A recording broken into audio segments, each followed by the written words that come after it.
Muy buenas tardes. Quiero manifestarles mi complacencia, mi emoción por ver este auditorio colmado de jóvenes.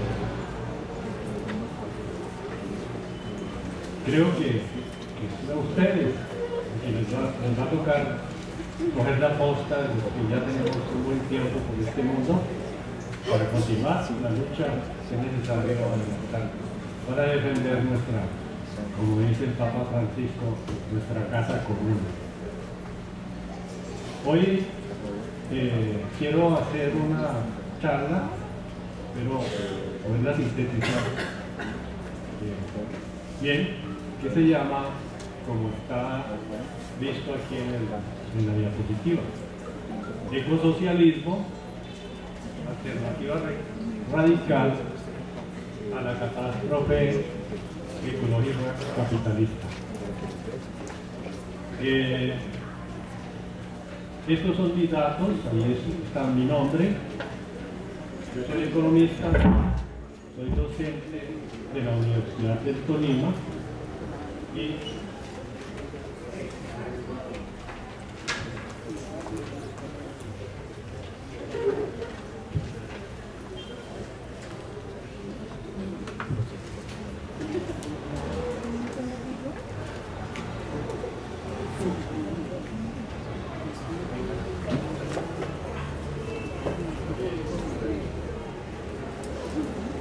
soy economista, docente de la Universidad del Tolima, fui profesor de cátedra durante 32 años y en este momento soy profesor de cátedra de la universidad, soy integrante del colectivo Conciencia Ambiental y del Comité Ambiental en Defensa de la Vida del Tolima.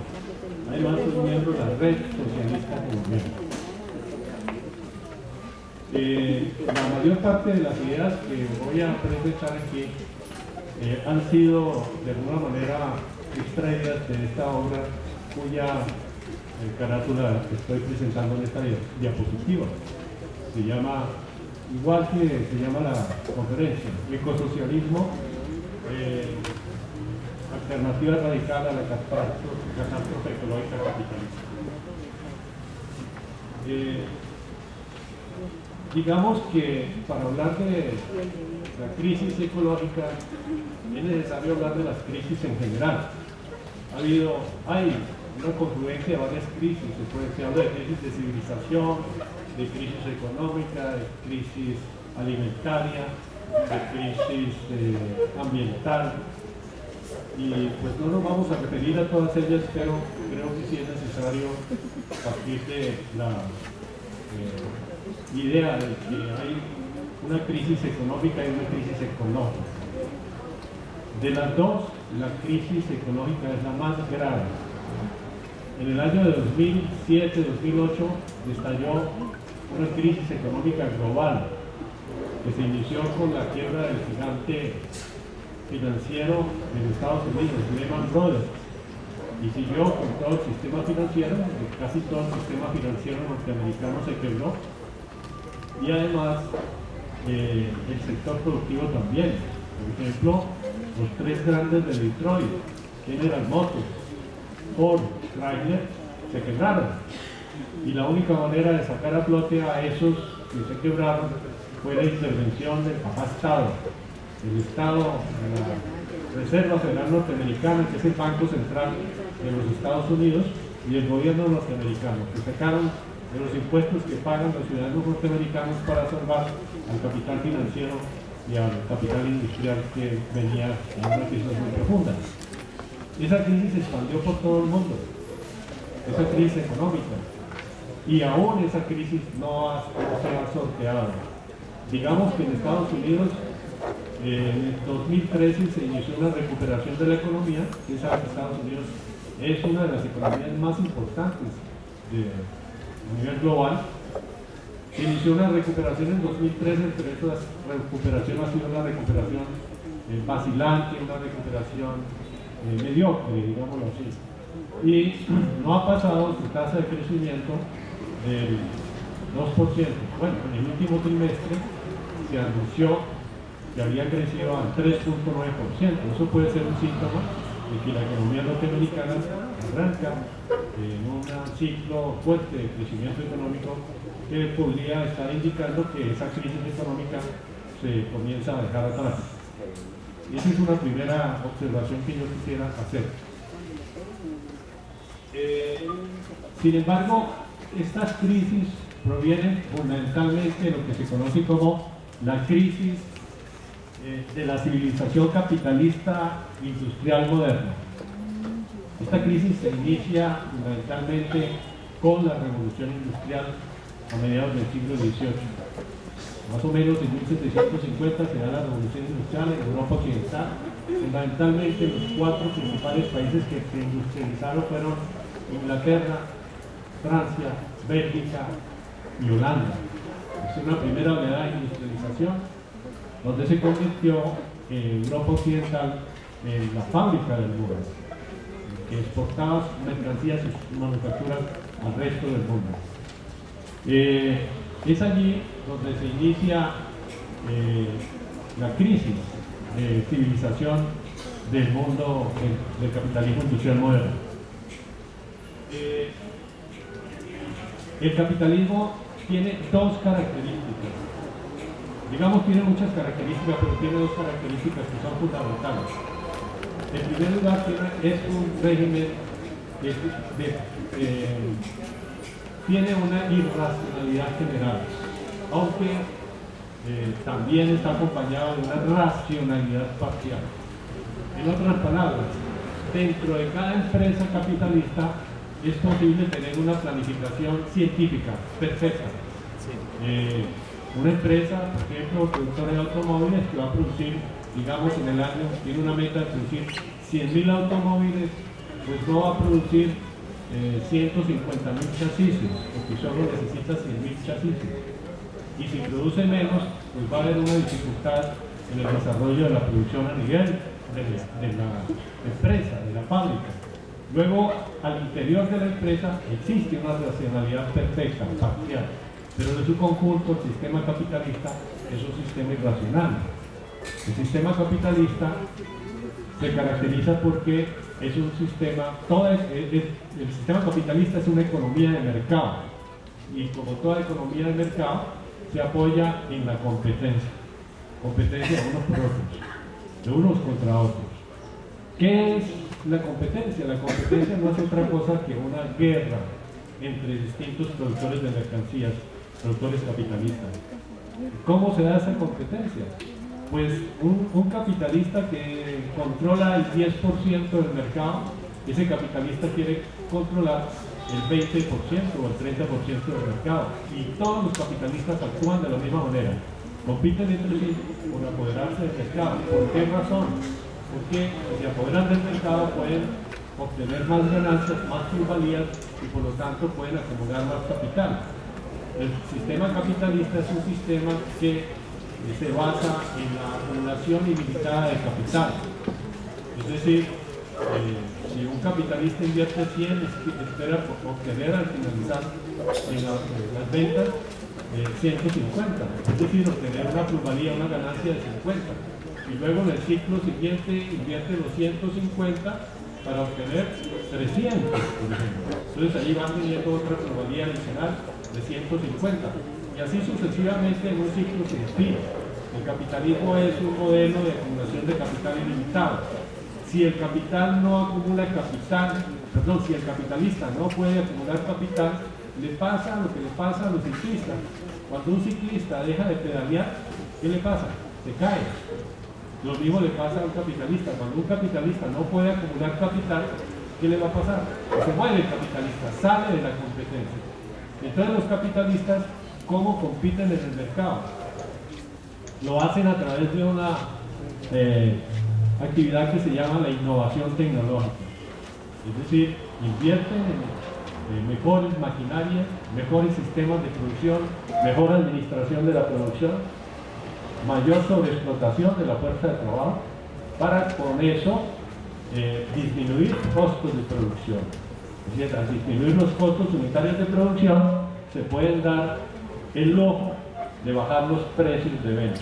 Entonces el capitalista que logra bajar más los costos de producción puede salir al mercado, competir con precios mucho más bajos y va a sacar del mercado a los que no han podido mantener el ritmo de innovación tecnológica que los capitalistas líderes tienen. Entonces se van a ver desplazados del mercado y tarde o temprano van a salir, van a ser absorbidos o van a ser eliminados de la competencia. Entonces el capitalismo es un sistema de competencia, de lucha entre distintos productores y además es un sistema de acumulación ilimitada de capital. Ahora, ¿qué es lo que sucede? Que los capitalistas y los productores de mercancías no logran saber si produjeron mucho, demasiado o poco, sino hasta después de que han terminado su producción. Un capitalista, digamos un ensamblador de automóviles, no sabe si los 100.000 automóviles que produjo fueron muchos o fueron pocos, porque él no sabe cuánto van a producir sus competidores. ¿Sí?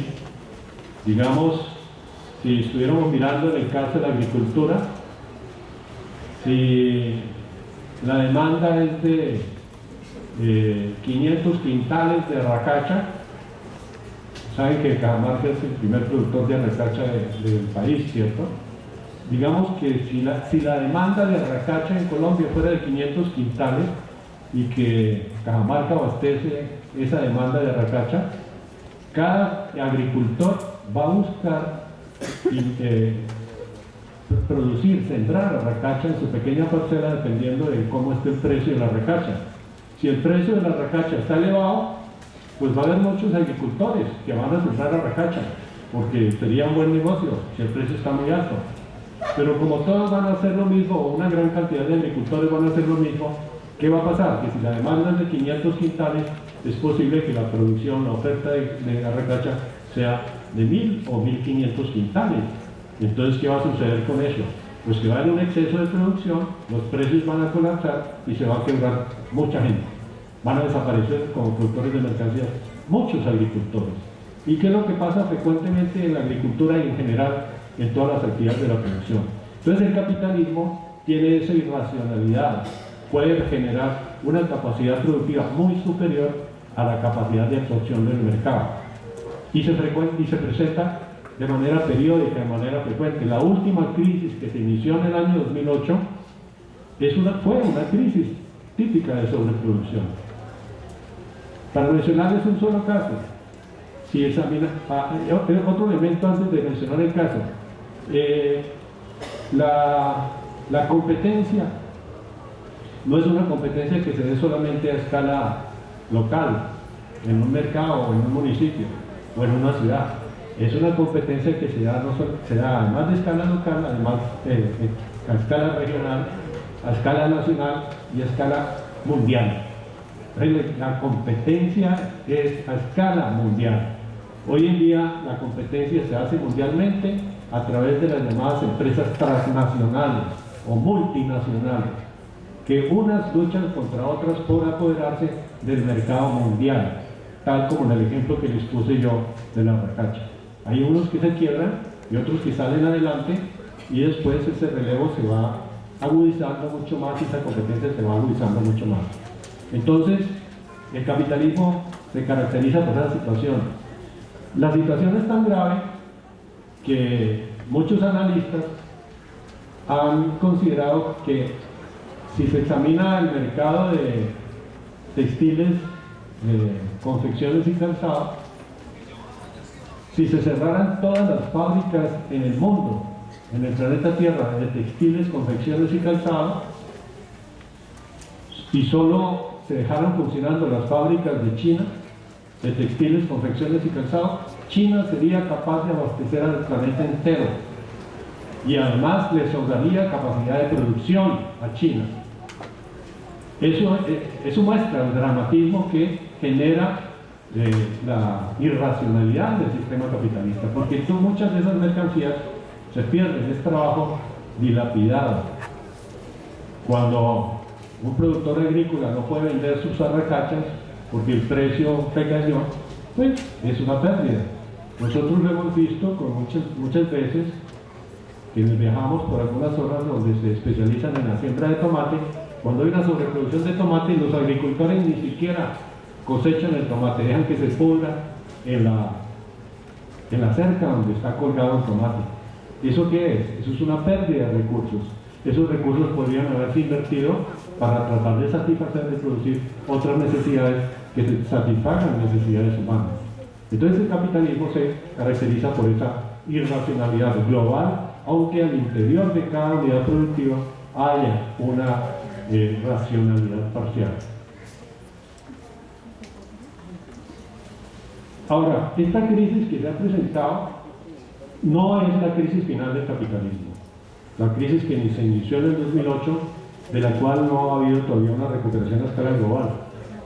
¿Por qué? Porque a escala global las tasas de crecimiento de la economía, o lo que se conoce como el Producto Interno Bruto, siguen siendo tasas de crecimiento mediocres, muy bajas. Estados Unidos parece ser que apenas está saliendo de esa crisis, eso todavía no es seguro. La Reserva Federal tiene pospuesta una medida que anunció que la iba a tomar hace más de un año. ¿Cuál es? La de suprimir los estímulos monetarios a la producción en Estados Unidos. Es decir, en Estados Unidos las tasas de interés que se están cobrando por la producción es 0% la tasa de interés. Cualquiera se puede endeudar y realmente lo que paga es 0% de interés. Sin embargo, la producción no ha repuntado. ¿Por qué? Porque la demanda no ha repuntado. Las personas que quieren consumir esos bienes son mucho menores que la capacidad de producción que tiene el mercado. Entonces, ahí hay una dificultad muy grande. Decía que no es la crisis final del capitalismo. El capitalismo nunca se va a morir de muerte natural.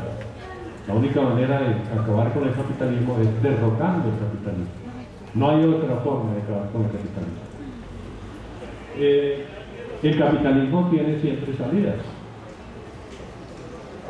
A finales del siglo XIX, principios del siglo XX, se inició una onda depresiva de largo alcance en la economía mundial. Y esa onda depresiva de largo alcance, de larga duración, no se pudo resolver sino sobre la base de una serie de tragedias humanas. La Primera Guerra Mundial, la Gran Depresión de los años 30, la Segunda Guerra Mundial. Es decir, el capitalismo tiene formas para salir de esas crisis y poder recuperarse. Solo después de la Segunda Guerra Mundial el capitalismo tuvo la oportunidad de volver a crecer a altas tasas económicas. ¿Por qué? Porque se dio sobre la base de la reconstrucción de la posguerra en Europa y en el Asia. Ustedes saben que en las dos guerras mundiales Europa fue destruida.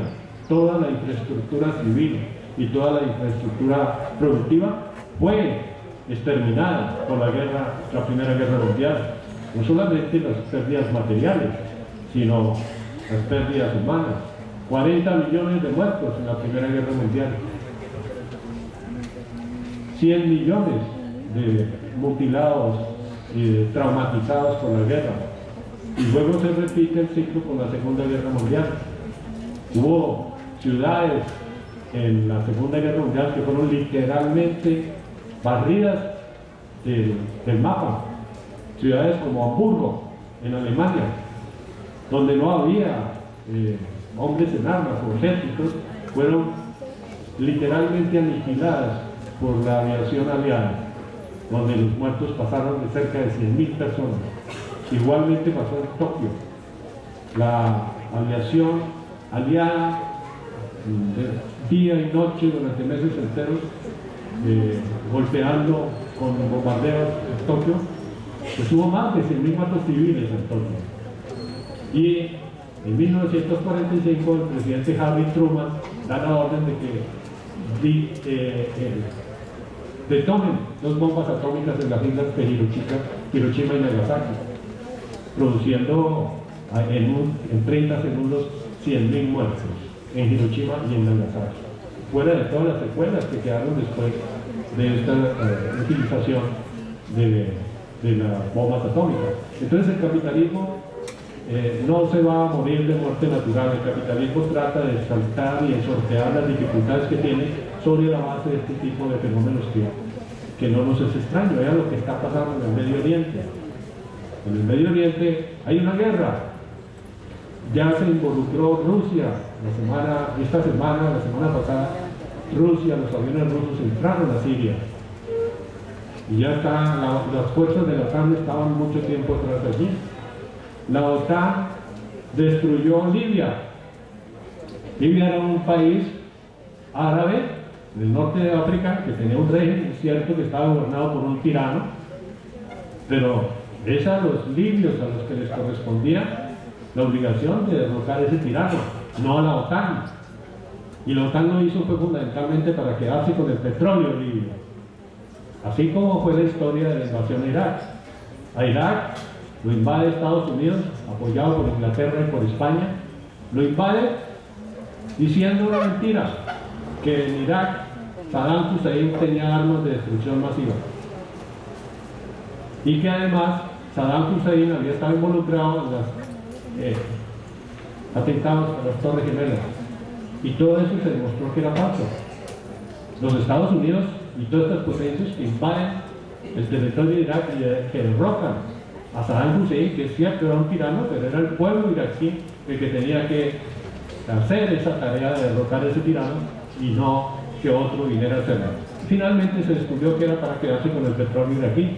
Eso es, ese petróleo lo tienen las multinacionales norteamericanas y algunas multinacionales europeas de petróleo.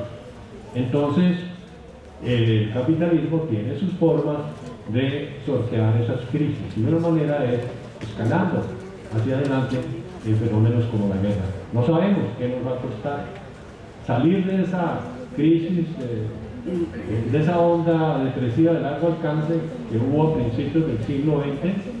Costó 2 guerras mundiales, centenares de muertos, el ascenso de un régimen oprobioso como el fascismo en Europa, y pues eso se hizo sobre la base de grandes sacrificios de la humanidad. Entonces el capitalismo no va a salir no se va a acabar por esa sola situación. Luego tenemos la idea de que no es posible un capitalismo verde. Es imposible un capitalismo verde como pensaban muchas personas. Eso eso es tan complicado, tan difícil como pensar, por ejemplo, que un cocodrilo pueda ser vegetariano. Todos sabemos que los cocodrilos son carnívoros, lo llevan en sus genes.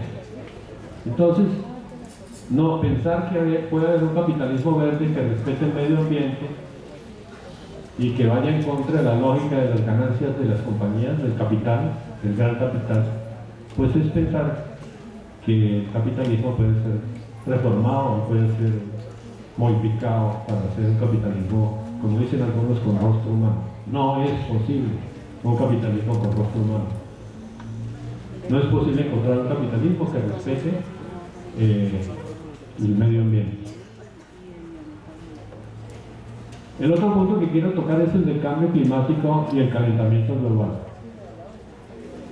Como seguramente muchos de ustedes están enterados, la combustión de combustibles fósiles, esto es de carbón, petróleo y el gas, genera gases de efecto invernadero, CO2, anhídrido carbónico, que lo emiten los automóviles, que lo emiten las fábricas, que lo emiten todas las personas que utilizan estos combustibles fósiles. Y ese anhídrido carbónico asciende a la atmósfera y genera una especie de marquesina que no permite que los rayos solares puedan entrar, sino que rebotan. Entonces eso genera un calentamiento del planeta Tierra. Ustedes me imagino que deben haber estado debajo de una marquesina, y cuando hace mucho sol es imposible estar en la marquesina, toca salirse de la marquesina. Bueno, esto está pasando con el planeta Tierra. Hay estimaciones de los científicos. Al calentarse el planeta Tierra, eso va a generar un efecto que ya lo notamos que es muy, muy fuerte, que es el deshielo de los glaciales. Es decir, las nieves perpetuas que estaban concentradas en las altas cordilleras están desapareciendo por el calentamiento global. Y lo mismo sucede con los glaciales. Los dos grandes glaciales, en la Antártida y en Groenlandia, están en un proceso de derretimiento. Los científicos han calculado que si al derretirse los glaciales y las nieves perpetuas, pues el efecto inmediato es que el nivel del mar va a subir, porque si se derrite un glacial, pues el agua va a aumentar. Y los científicos han calculado que si el nivel del mar llega a subir 1 metro, un solo metro del nivel del mar, desaparecerán cientos de ciudades en el mundo. Y las ciudades de la civilización más importantes desaparecerán. Ahí está Londres, quedaría bajo las aguas del mar. Nueva York, Barcelona, Tokio, Hong Kong, Río de Janeiro, ni hablar de las ciudades costeras colombianas, tanto en el Caribe como en el Pacífico. Con un solo metro. Los mismos científicos han calculado que si se derritieran la totalidad de los glaciares, el nivel del mar subiría 70 metros. Es a eso a lo que nos estamos enfrentando. Eso es un fenómeno que ya se está dando.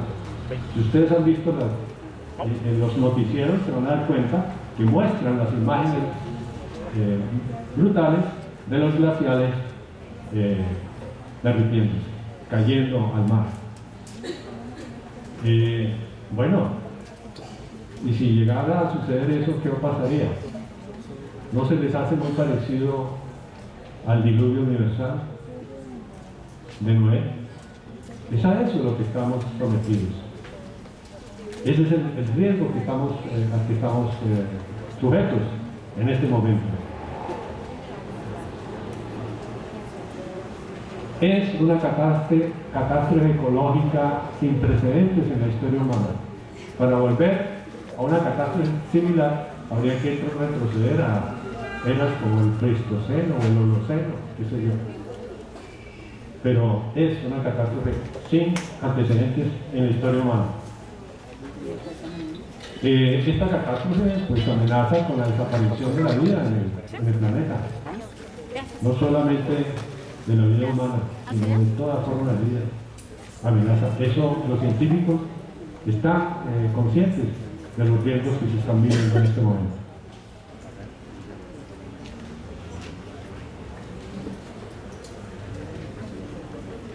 Bueno, ¿qué opinan los glaciólogos?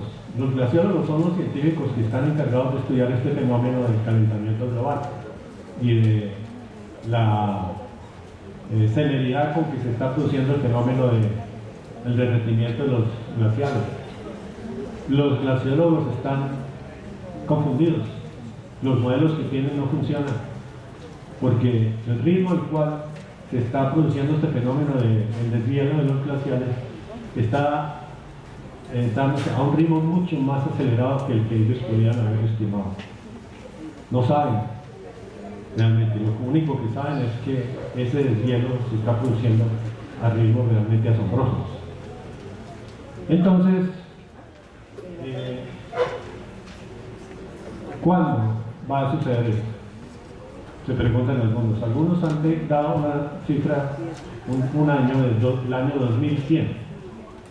Entonces algunas personas dicen, no, en el año 2100 yo ya estoy muerto. Mis hijos están muertos, mis nietos están muertos. ¿Qué me preocupa? Nada, no hay de qué preocuparse si es en el año 2100. Pues resulta que no es en el año 2100. Este es un fenómeno de décadas, de 2 o 3 décadas. Y es un fenómeno que nos compete a toda esta generación, a ustedes en particular, que son generaciones jóvenes fundamentalmente. Si ustedes no toman en sus manos este problema, no lo va a tomar nadie. Es un problema de la actual generación. Entonces, hay que